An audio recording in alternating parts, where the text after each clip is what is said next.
Bameuse, Bameur, bonjour, nous sommes ici au Parlement européen.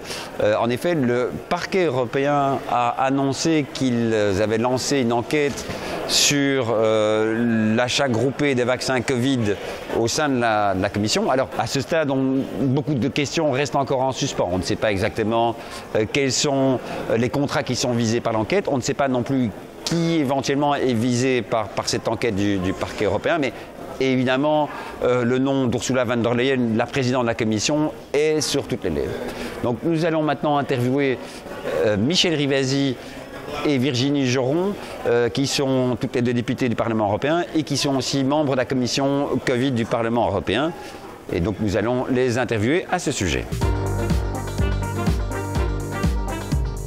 Bonjour Michel Rivasi, je vous remercie de venir répondre à nos questions. Donc voilà, il y a évidemment une procédure maintenant qui est engagée au niveau du parquet européen.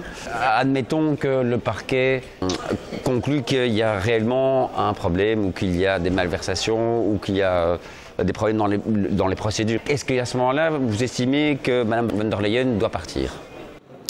Si effectivement les conclusions montrent que elle n'a pas respecté le droit européen, qu'elle a impacté le budget de l'Union européenne, puisque le parquet européen s'intéresse au budget, et que là, il faut des actes qui montrent que le budget a été, ça a été problématique. À ce moment-là, va se poser la question d'une motion de censure. Ou alors, il faut voir quel type de sanctions on peut lui faire. Mais si vous voulez qu'on soit pour l'Europe, et moi c'est mon cas, je suis pour qu'on améliore le fonctionnement de l'Union européenne. Mais je n'accepte pas qu'une présidente de commission ou un président outrepasse ses droits. Parce que là, il y avait toute une série de procédures. C'était pas à elle à conclure les contrats, puisqu'il y avait des comités de pilotage et un comité d'association qui représentait tous les États membres. C'est eux qui négociaient. Et ensuite, le comité de pilotage, accepté ou pas, de signer en fixant le prix, les conditions, si vous voulez, de fabrication, etc., et de livraison.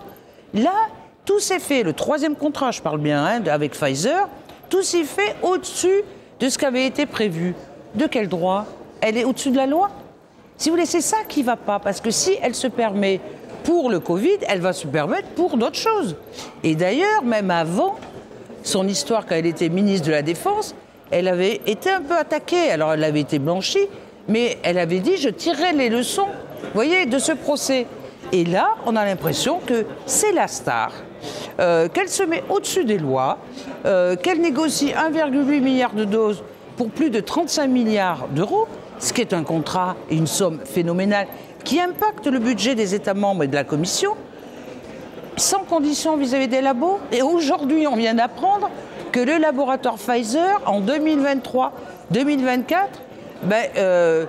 sa dose de vaccin, elle passera de 19,50 € à 120 à 130 €. Non mais vous vous rendez compte, on est où là? C'est-à-dire qu'on est pieds et mains liés avec les laboratoires pharmaceutiques. On parle de surtaxer les pétroliers, mais il faut surtaxer aussi les laboratoires pharmaceutiques qui se sont fait des milliards sur le dos des citoyens européens et même sur le dos de tous les citoyens du monde entier d'ailleurs. Mais de quel droit? Il faut partager les bénéfices. Eh bien, partageons les bénéfices. Ces gens-là, je dirais que c'est un peu des escrocs. Alors, ils nous ont trouvé un vaccin, très bien, mais ils sont soumis aux mêmes conditions que les autres entreprises. Et vous voyez, la pièce maîtresse de tout ça, c'est l'opacité.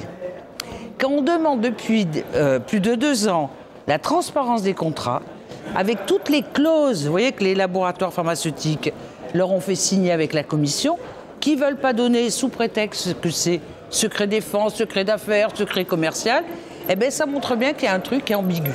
Oui. Et la chose qui est le plus problématique pour les États membres à l'heure actuelle, c'est que les États sont obligés d'acheter les doses jusqu'à fin 2023, quel que soit l'état d'urgence vis-à-vis du Covid. Non mais attendez, ça veut dire quoi ça? Ça veut dire que la Pologne, qui en ce moment reçoit énormément d'Ukrainiens, elle est obligée de débourser 1,2 milliard d'euros pour acheter des doses que les gens ne veulent pas. Parce que vous voyez qu'on n'est pas du tout dans la même situation qu'au niveau de 2020. Donc on sait, mais couché, mis à genoux devant les laboratoires pharmaceutiques, en disant heureusement ils nous ont trouvé un vaccin.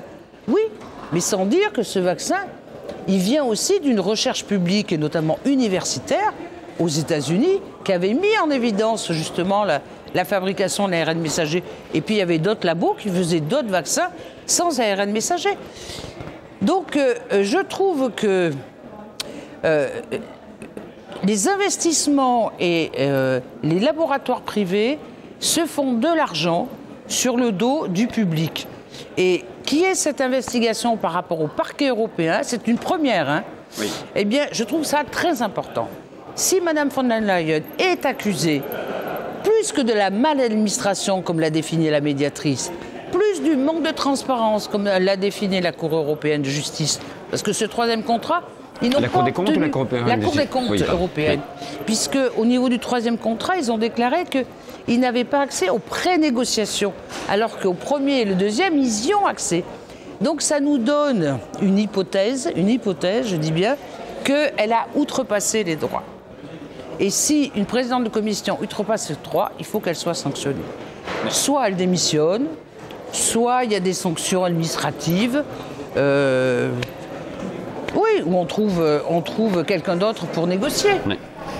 Mais bon, donc effectivement, donc le parquet européen, c'est tout nouveau. Mais admettons maintenant qu'elle soit mise en cause, il y aurait aussi éventuellement moyen de la contraindre par une motion de censure du Parlement. Quelles sont les possibilités à ce niveau-là? Ben, on verra ce que va dire le procureur européen, parce que ça doit toucher le budget de l'Union européenne. Vous voyez, soit un acte criminel, soit un acte de corruption, soit... Mais c'est l'investigation qui le dira, ça. Vous voyez, la nomination de la cause. Et là, on verra aussi s'il y a eu des liens avec son mari, avec son fils. Si... Vous voyez, nous, on ne peut rien dire là-dessus. On n'a pas le pouvoir de l'investigation. Mais elle, une fois qu'elle va le définir, ça sera aux parlementaires à décider de ce qu'ils veulent faire de la présidence de la Commission européenne. Soit c'est mea culpa, appuyé, soit c'est une démission, soit... je ne sais pas, il y a une kyrielle de possibilités qu'on sera à même de créer, de montrer, mais si elle est blanchie, ben, le cours continuera comme avant. À nous de demander des comptes, à demander la transparence, etc. Et elle, si elle n'est pas impliquée, ben elle n'est pas impliquée.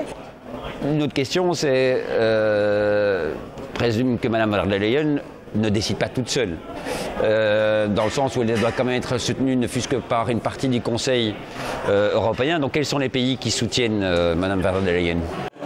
D'abord, ce que je voudrais vous dire, c'est que le procureur européen a décidé de faire une investigation parce qu'il y a eu une forte demande citoyenne. Oui. Moi-même, je lui ai envoyé un mail pour lui demander de se saisir et de faire une investigation. Parce que après, tout le monde dit, elle fait ci, elle fait ça, il y a des conflits d'intérêts, tout ça. Il faut faire une vraie investigation juridique. Oui. Bon. Donc vraiment, la justification de l'investigation par la procureure européenne a été de dire c'est un intérêt général majeur. Donc voilà, très bien. Donc, mais non, les États membres qui la soutiennent, ben, il y a la France, puisque Mme von der Leyen est là dû au fait que M. Macron a poussé à ce que ça soit elle. Certainement les Allemands aussi, parce que les Allemands, vu qu'il y a BioNTech qui est en Allemagne avec Pfizer, enfin, qui est américain, mais enfin, qui ont coopéré avec BioNTech, bon, ils ne veulent pas mettre, voyez, Pfizer et BioNTech en situation difficile. Oui. Et puis certains États aussi, comme, à mon avis, les Pays-Bas, tout ça, peut-être qu'ils ont joué un rôle de soutien. Par contre, il y a des pays qui sont assez opposés, c'est la Pologne, les pays baltes, parce qu'eux, ils ne supportent pas d'acheter des doses alors qu'il n'y a pas un besoin de doses. Vous voyez, ils disent, mais enfin, c'est quoi ces clauses? Oui, comme s'ils n'étaient pas au courant. Alors que la Commission nous dit, ah mais on les a toujours tenus au courant. Ben, eux, c'est bizarre, 2 ans après, ils ne savaient même pas ces clauses. Mais ce que je voulais vous dire, c'est qu'on pourra améliorer le fonctionnement de l'Union européenne à partir du moment où on tient compte et on est capable de sanctionner là où il y a des sanctions à faire. La crédibilité, ça se construit, ça ne se décrète pas. Oui. C'est pas parce qu'on est président de la Commission européenne qu'on a droit à tout. Et là, on montre qu'il y a des règles à respecter et que même les fonctionnaires de la Commission, eh bien, il faut qu'ils soient hyper vigilants. Et que tout le monde est responsable de tout le monde.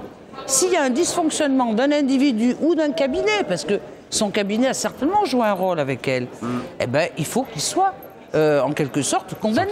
Sanctionné, oui. Sanctionné. Oui. Et c'est comme ça qu'on va revaloriser l'Europe. C'est pas en cachant, c'est pas en disant non, ça nous intéresse pas, c'est les complotistes, parce que c'est ça qu'on entend. Oui. Non, on veut un juste fonctionnement de la Commission européenne. Moi, je suis pour la crédibilité de la Commission européenne parce que la gestion des pandémies, c'est beaucoup mieux de le faire ensemble que séparément parce que c'est là où intervient l'argent. Les plus riches auront accès aux médicaments, aux vaccins et pas les autres. Là, je trouve qu'on a joué l'équité, c'est une très bonne chose, mais il faut jouer aussi la transparence et il ne faut pas donner tout pouvoir aux laboratoires pharmaceutiques comme à n'importe quelle industrie. Ouais. Donc là c'est le principe en fait de l'état de droit, c'est-à-dire que personne n'est au-dessus des lois, y compris les gens, ceux qui font partie de l'exécutif. C'est vraiment le principe. L'exécutif est sur une corde raide. Ils doivent être la référence. Si on fait des règles sur le plan européen entre les parlementaires, la Commission et les États membres, ben, il faut qu'on soit exemplaire. S'il y a un dysfonctionnement, il vaut mieux le dire que de le cacher. Parce que c'est la méfiance qui entraîne après, si vous voulez, le rejet de l'Union européenne. Donc soyons intelligents, et si elle a fait une faute, eh ben, soit il faut qu'elle le reconnaisse, ou qu'elle soit sanctionnée. Les choses vont-elles réellement évoluer ou un changement plus profond des institutions est-il nécessaire? Mais si vous voulez, il y a eu le forum de l'avenir de l'Europe, où on était jusqu'à changer les institutions. Parce qu'il ne faut pas se leurrer, pour les citoyens, l'Europe c'est très loin. En plus, le rôle du Parlement, de la Commission et des États membres, les gens ne comprennent rien à ça. Donc il faut une meilleure lisibilité. Mais aussi, il faut une meilleure responsabilité et une implication, une inclusion, si vous voulez, des citoyens plus forte. Et puis, il y a un autre modèle qui est en contradiction. C'est quand même l'Europe, ça a été une Europe des marchés. Donc la mondialisation allait de pair. Vous voyez, tout s'achetait au plus bas prix, etc., etc. Il y a eu la crise du Covid qui a tout bloqué. Et nous, on n'avait même pas accès d'ailleurs à certains médicaments, puisque les matières premières étaient faites en Chine. Il y a maintenant la crise énergétique. Il y a la crise climatique. Donc, il faut qu'on change de modèle. Vous voyez, on n'est plus sur ce modèle où tout s'échange, quelle que soit la quantité de CO2 qui va dans l'air, puisque là, c'est quand même responsable du réchauffement climatique. Donc, il faut raisonner différemment. Donc là, il y a un problème de sanctions et de problème de dysfonctionnement, ou pas d'ailleurs, c'est l'enquête qui va le dire, mais on a un vrai changement au niveau du modèle que l'Europe a développé. Et pour moi, ça, c'est à un autre niveau. Et ça demande des forums, des discussions, des modèles différents, parce qu'on ne peut plus se servir que du modèle de mondialisation.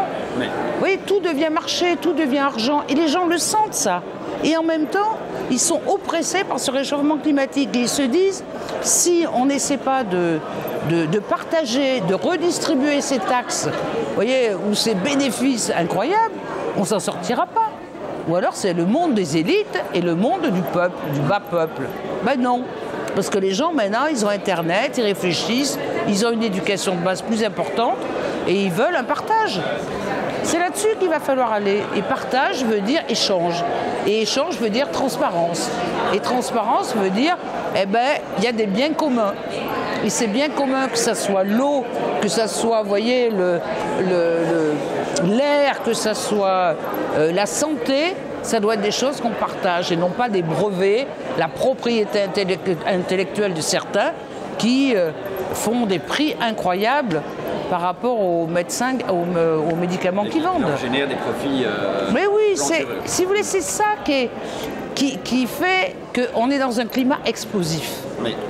C'est l'injustice.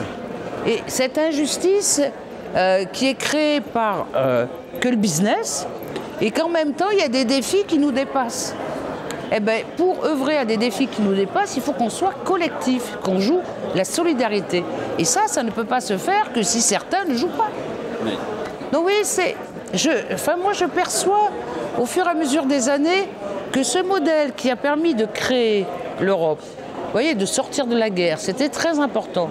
Et bien maintenant, c'est complètement dépassé et que c'est un nouveau modèle qu'il faut construire, qui soit solidaire, qui soit redistributif, qui soit beaucoup plus démocratique. Et on n'a pas senti le virage. Vous voyez, on a beaucoup de mots, le Green Deal, de la fourche à la fourchette, tout ça, super, mais après quand on voit dans le réel, ça ne se fait pas. On voit qu'en fait les députés qui se sont un petit peu dressés contre ces problèmes de négociation, etc., sont finalement, il y en a assez peu. Il y a vous, il y a aussi, on va interviewer Virginie Joron tout à l'heure. Comment vous expliquez qu'il y ait si peu de députés qui se soient dressés face à ces problèmes qui sont évidents? Mais c'est un vrai problème, votre question. Si vous voulez, moi, je suis désolée, mais foncièrement désolée, que je sois aussi seule pour être critique vis-à-vis du fonctionnement de la Commission, même vis-à-vis du fonctionnement du Parlement européen, qui a délégué, dû à la situation d'urgence, à la Commission, aux États membres, de prendre des décisions sans le Parlement. Alors, est-ce que c'est... Si vous voulez, ce que je pense, c'est que ça soit les socialistes, Renaissance, Renew, le PPE, ils ne veulent pas remettre en question la structure. Et ils se disent, si jamais on attaque la présidente de la Commission européenne, on va casser l'Europe. Et comme il y a un euroscepticisme, bon, un peu dans toute l'Europe, eh bien, ça va favoriser l'extrême droite et le CR. Bon. Mais moi, je leur rétorque qu'on est en train de laisser ce débat à l'extrême droite. Moi, j'ai qui comme allié? Parce que j'ai quand même des alliés. J'ai un peu des gens de left qui posent des questions très bien. Chez les socialistes, bon, peut-être il y a 2-3 personnes. Renew peu, et PPE encore moins. Donc ça reste marginal. Ça reste très marginal, parce que je vous dis que l'obstacle majeur, c'est la remise en question de la Commission européenne. Ils ne se rendent pas compte qu'ils sont en train d'alimenter le terreau de scepticisme qu'il y a au niveau européen en jouant l'opacité. Et puis, il y a un deuxième obstacle, et c'est l'obstacle scientifique. Vous voyez, moi, je suis de formation scientifique, je suis biologiste, et les vaccins, les médicaments, ce qu'il y a dedans, les effets secondaires, les ARN messagers, tout ça, c'est dans mon corpus. Pour beaucoup de gens, c'est vraiment des mots dont ils ne connaissent pas forcément la signification. Et pour eux, ils ont choisi le chemin de la Commission en disant « Super, regardez, on leur fait confiance, il y a des labos qui nous ont trouvé des vaccins, ça a évité des millions de morts. Vous voyez, on est les plus beaux, on est les plus forts. » Et on s'arrête là. Et on s'arrête là. Ouais. C'est par la transparence qu'on construit une crédibilité. Et si vous pensez l'inverse, alors là, vous faites fausse route. Et en plus, que la Commission ne donne pas accès à la Cour des comptes européenne, les contrats, ça veut dire que c'est contre les traités européens. C'est la première fois dans l'histoire quand même que ça se passe. Et ça, les gens ne le disent pas suffisamment. Donc la seule chose qui nous reste, c'est pour ça qu'on a saisi le procureur européen. Si même la Cour des comptes européens n'obtient pas les infos, alors... Oui, ça ne va pas être. On ne peut plus fonctionner. Okay. On a l'impression qu'il y a une relative discrétion des médias traditionnels. Comment est-ce que vous expliquez ça? Mais c'est plus qu'une relative discrétion, c'est une censure. On ne veut pas relater ce qui se passe dans la commission spéciale Covid à l'extérieur. Et tous les médias, que ce soit Le Monde, que ce soit Libé, que ce soit Le Figaro, tout ça, mainstream et les télés, n'en parlent absolument pas. C'est tabou. Parce qu'il y a un dogme qui dit que la vaccination, c'est le moyen de répondre à tout problème. Que là, on a réussi. Alors, il y a quelques petits dysfonctionnements, mais on n'en parle pas. On est sur la réussite, on est sur le modèle gagnant, qu'est l'Europe, qui a sorti l'Europe de tas de millions de morts en moins. Et c'est vraiment un problème, toute critique est mise chez les complotistes.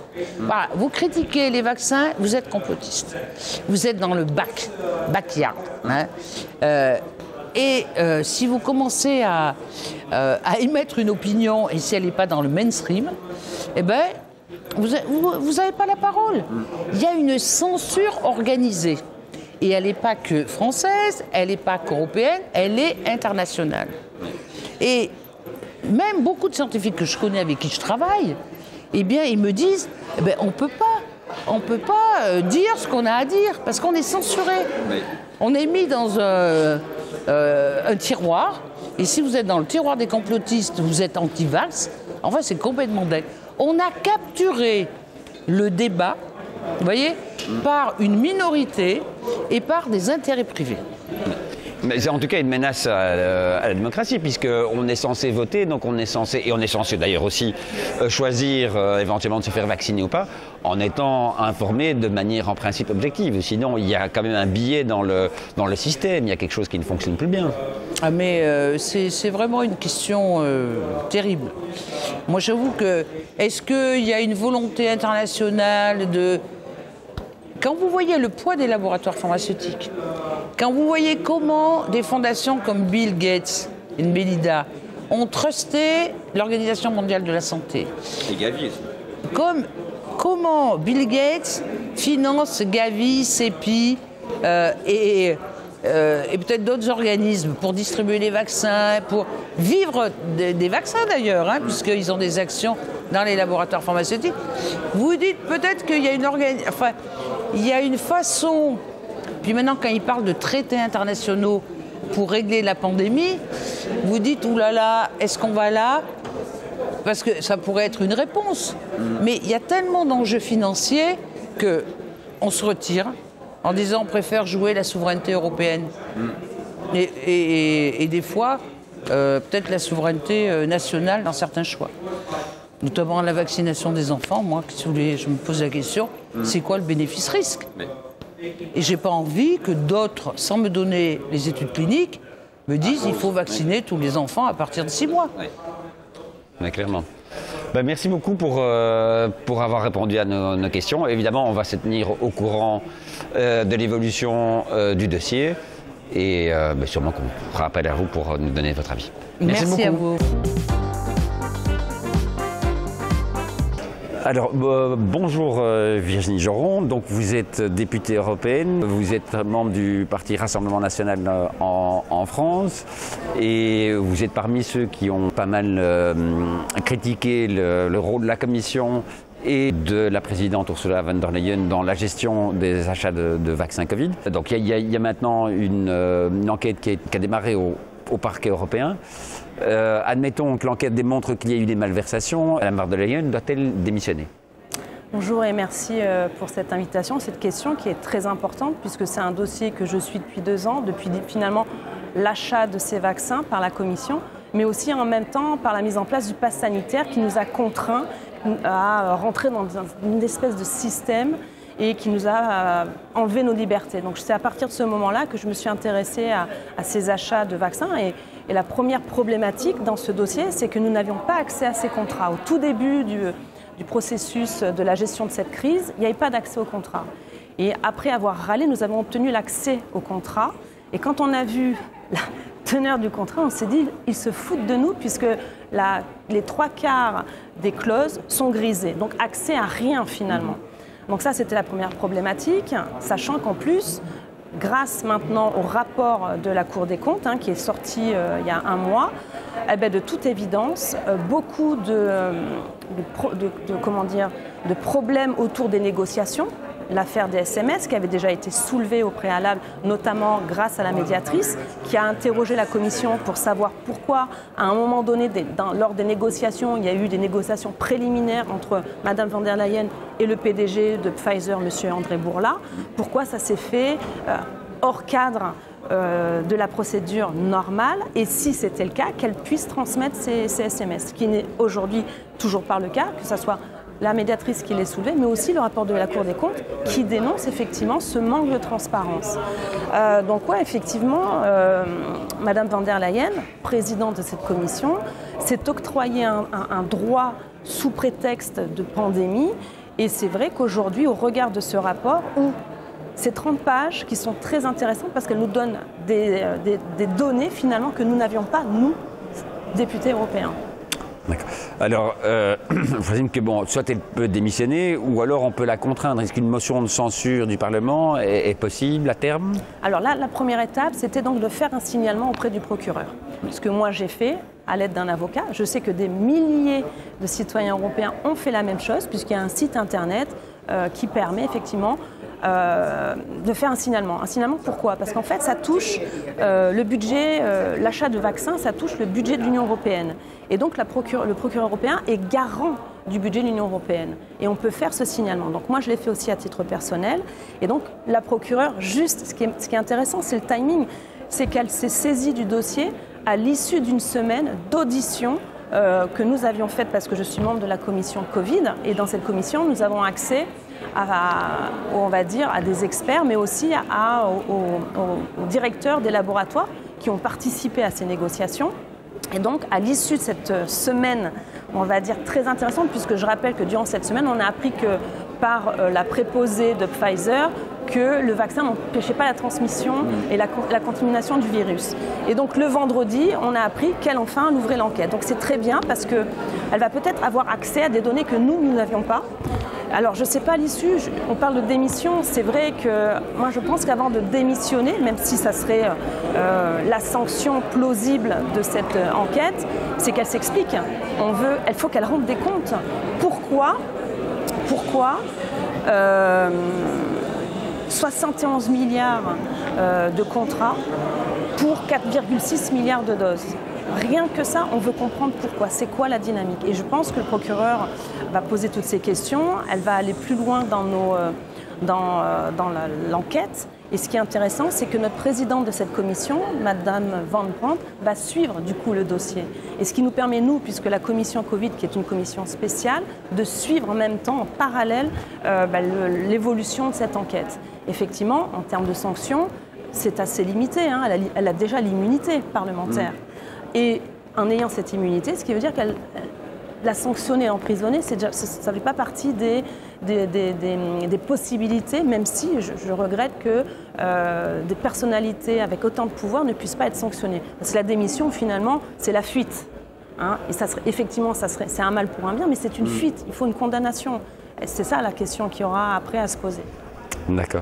Alors, on peut ajouter que Mme von der Leyen ne décide pas toute seule non plus. Je présume qu'elle doit quand même avoir un soutien d'une partie au moins du Conseil européen. Quels sont les pays qui soutiennent von der Leyen? Ce qui est sûr, c'est déjà la France. C'est M. Macron qui lui a donné les clés pour aller passer tout l'achat de ces contrats, puisque c'est lui au préalable qui avait fait cette proposition. Donc après, il faut regarder parmi tous ces États, il y en a 27. Moi, je pense que les pays de l'Est, la Hongrie, la Pologne, qui ont déjà demandé à la renégociation de ces contrats, les pays baltes aussi ne la soutiennent pas. L'Allemagne, je pense que oui, BioNTech, et puis elle est allemande. Voilà, et puis surtout, donc là, je pense qu'il n'y a pas de problème. Donc vous avez l'Italie, on va voir avec Madame Meloni si derrière elle a une volonté d'aller plus loin et d'être partie prenante dans la volonté de transparence. Parce qu'on parle de milliards, on parle souvent de défiance envers nos institutions, mais là, je dirais que la Commission a un coup à jouer, et même le Conseil européen, puisque ils sont sans arrêt en train de pleurer parce qu'il y a une montée du populisme, les citoyens qui ne veulent plus aller voter. Donc il faut qu'ils se posent cette question. Pourquoi il y a cette défiance? Pourquoi les gens ne vont plus voter? Pourquoi les gens aujourd'hui, ils sont nombreux à contester Mme von der Leyen? Donc là, ils ont un coup à jouer. S'ils veulent récupérer la confiance des gens, il faut que cette enquête soit bien diligentée, de manière publique, et qu'il y ait une sanction à la fin. Et pour effectivement les soutiens, là, on ne peut rien y faire. Les États pourraient effectivement, durant cette enquête, peut-être être partie prenante, puisqu'elles sont aussi, elles pourraient être lésées dans cette combinaison, puisque c'est la Commission qui a contractualisé avec les laboratoires au nom des États membres. Donc les États membres pourraient se dire, mais attendez, moi aussi je me suis fait avoir, parce que j'ai commandé, déjà je suis rentrée dans un processus où je ne peux plus me défaire de ces commandes, parce que c'est le problème soulevé par la Pologne, qui a dénoncé une obligation d'achat, et aussi pourrait finalement avoir un coup à jouer dans cette grande procédure, qui pour moi est un événement majeur qui va prendre du temps et qu'il ne faut pas négliger. Et je regrette que les médias mainstream ne se saisissent pas de communiquer sur ce dossier. Il y a aussi une autre question. On a l'impression quand même que Mme von der Leyen défend pas mal les intérêts américains. Donc il y a Pfizer, il y a les données personnelles qui sont transmises à l'administration américaine. Il y a éventuellement aussi la guerre, le soutien inconditionnel à la guerre en Ukraine. Donc est-ce qu'elle n'est pas aussi quelque part protégée par les États-Unis ? C'est vrai que c'est direct, mais moi, c'est mon premier mandat. Hein, donc je suis arrivée ici, j'ouvre les dossiers, je regarde un peu comment ça se passe. Et c'est vrai que nous défendons la souveraineté déjà des États, nos intérêts, hein, déjà nationaux. Oui. Et j'ai envie de dire, des fois, pour certains sujets, il faudrait défendre la souveraineté européenne. La protection, par exemple, du marché du numérique. Alors, on est des nains, nous, au milieu de ce monde. C'est-à-dire qu'on est parasité par la Chine et maintenant parasité par les États-Unis. Et je pensais vraiment, peut-être naïvement, qu'on était là aussi pour défendre notre Europe. En tout cas, nous, notre parti, c'est ce que nous défendons. Et je me suis rendu compte au fur et à mesure des dossiers qu'effectivement, pas de protection de nos datas. Au contraire, cet exemple, mais moi je le trouve dingue. Cet été, on apprend qu'ils mettent en place, ça s'appelle le Health Data Space, c'est-à-dire que c'est une grande plateforme au niveau européen pour que les laboratoires, pour que les services publics des hôpitaux, pour que les médecins fassent une grande plateforme pour échanger. Ils veulent faire un marché du numérique, on va dire, pas hospitalier, mais de la santé. D'accord, pourquoi pas. Mais c'est hébergé par Microsoft, Azure, donc les Américains. Et ça, on valide ça. Alors que nous, en France, on a dénoncé cela. En Europe, ils le valident. On voit que la BCE, la Banque Centrale Européenne, elle a donné l'accord à Amazon pour tester l'euro digital. Le cloud ici n'existe pas, c'est Amazon. On a un fonctionnaire de la Commission qui fait sa publicité sur Amazon. On a mis 10 ans pour qu'on ait un chargeur universel au niveau des batteries, 10 ans, alors que nous, en 3 mois, on a tout refilé, toutes nos données à Amazon, à Microsoft. Et on voit bien, même s'il y a une législation, et j'ai travaillé dessus sur le Digital Market Act et le Digital Service Act, où on essaye un petit peu de réglementer ces GAFAM. Non, mais c'est trop tard, j'ai envie de dire, c'est fini. Ils sont déjà dans tous les marchés, ils sont déjà bien intégrés. Et nous, on est là, on essaye de montrer l'écran, mais c'est terminé. Il n'y a pas de développement, il n'y a pas de protection. Et la Commission, ouais, j'ai envie de dire, elle donne tout. Elle donne tout aux Américains. Et je vais vous donner une autre anecdote. Moi, je suis aussi dans la délégation USA, Union européenne. Quand je vais dans cette délégation, il n'y a aucune proposition qui ne sort de l'Union européenne, enfin des parlementaires. On est juste là pour prendre ce que disent les Américains et comment nous, on doit intégrer leur vision des choses. Et l'exemple type, c'était la semaine dernière, c'était sur comment lutter sur la désinformation. On n'est pas là à venir avec notre stratégie, nos outils. On est là pour entendre ce que les États-Unis font et qu'est-ce qu'on doit mettre en place dans l'Union européenne. Moi, je trouve ça dingue. Ça pose un problème énorme quand même. Ben oui, ça pose un problème. Mais c'est révélateur d'aujourd'hui ce qu'est l'Union européenne. C'est qu'on est le satellite des États-Unis. Et Mme von der Leyen, et c'est pas encore moi, tout le monde l'a vu, elle va prendre son prix de la Bill Gates Foundation à Washington. Washington Council aussi.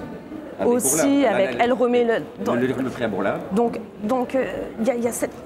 Encore une fois, je ne suis pas anti-américaine, mais la Commission, l'Union européenne devrait protéger, défendre et sauvegarder l'intérêt de l'Union européenne. Et un dernier exemple qui est scandaleux.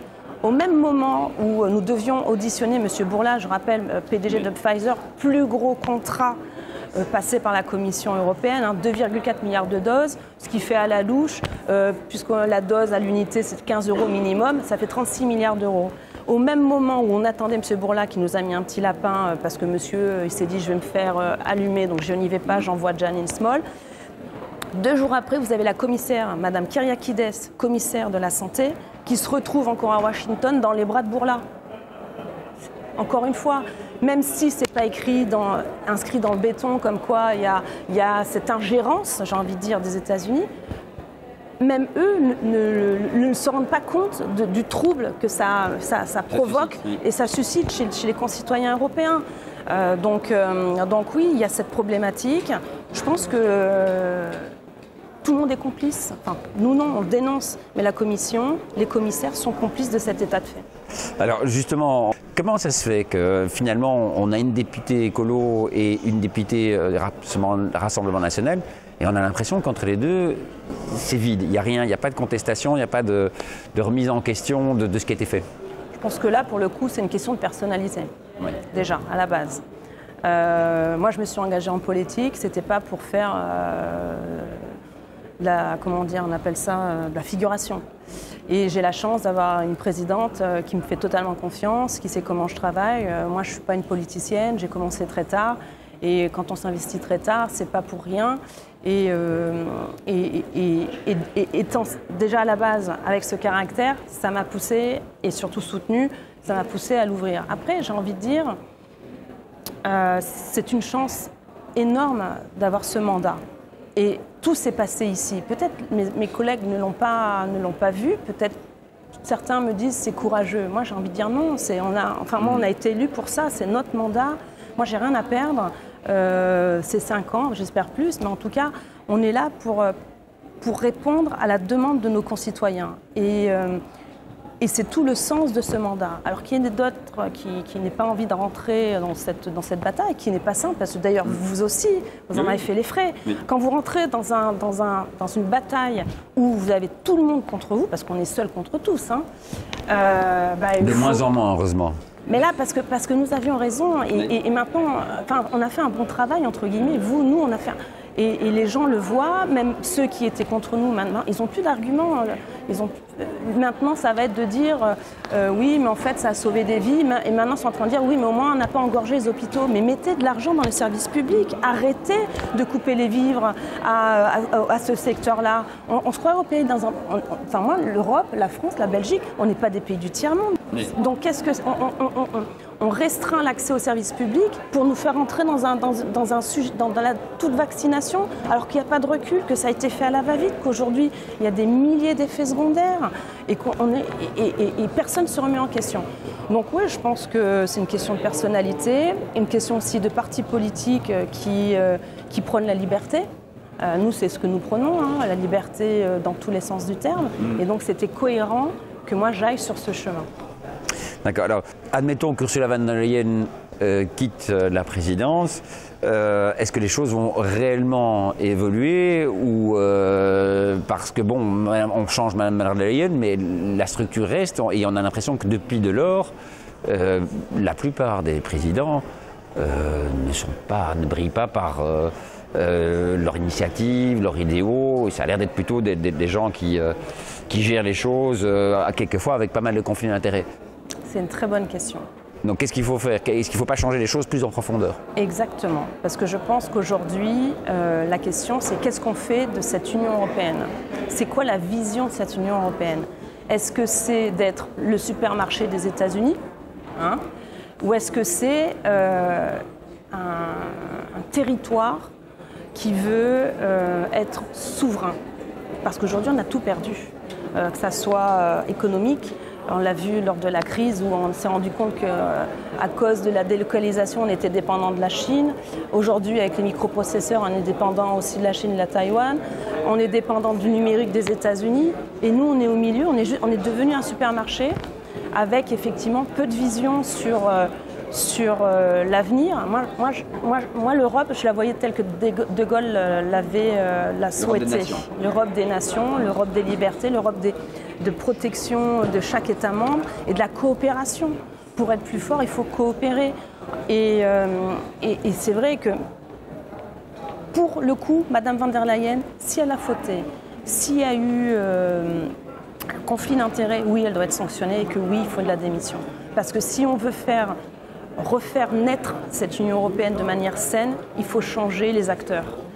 Après, voilà, la question c'est si on change un acteur pour mener exactement le même, ça n'a aucun intérêt. Mais je pense que cette crise de la pandémie, où on va démontrer qu'il y a eu des conflits d'intérêts, qu'il y a eu du copinage, qu'il y a eu un manque d'expertise, et que finalement il y a eu des vies qui ont été mises en danger, et voire il y a des vies entières, moi je parle pour la France, où il y a des gens qui sont encore suspendus à des médecins qui ont été radiés, hein, des médecins radiés. Hein. Moi, je trouve ça dramatique. Et de ce fait, il faudra qu'il y ait des sanctions. Après, j'ai envie de dire, il faut reconstruire cette Union européenne d'une autre façon, mais c'est celle qu'effectivement, moi, pour le coup, défendais celle du général de Gaulle. L'Europe des nations. Merci beaucoup d'avoir répondu à nos questions et donc nous allons suivre le dossier avec beaucoup d'intérêt. Merci à vous. Merci à vous.